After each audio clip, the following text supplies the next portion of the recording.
We actually have some new data, some old data to give you today, but it greatly is affecting the market and what we expect for next week with the Fed meeting. First, PCE data that comes within the personal income and outlays data. I'll give you the entire data basket here. Personal income up 0.4, in line with expectations.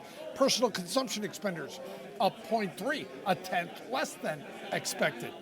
PCE price index month over month up 0.3, in line with expectations, and year over year headline 2.8%, again in line with expectations. But here's where it gets a little more interesting.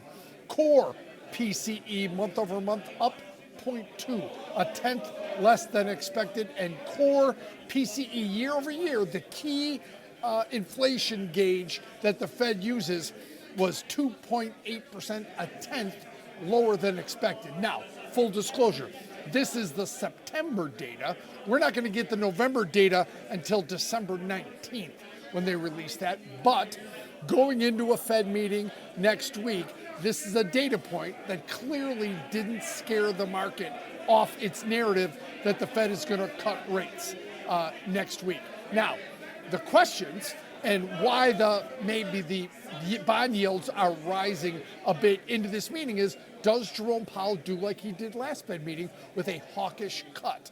That's the worries now around the market. If he doesn't, if he guides to more cuts, then the market is going to react quite positively. Bank of America came out this morning and said he may guide to a January cut as well if inflation continues to improve. Now, the other number that we got, and this is that sentiment or soft data, is the University of Michigan consumer sentiment. It dropped. The consumer confidence number, consumer sentiment, rose from 51 to 53.3, and the inflation expectations, that's what I meant to say, dropped from 4.5% to 4.1%. So finally, the sentiment data is starting to catch up to the actual data. This is the first month that it was down since January of this year. So finally, the expectations, consumer sentiment going higher, inflation expectations coming lower. All right, now leading to the Fed meeting next week, it's all going to be about three things.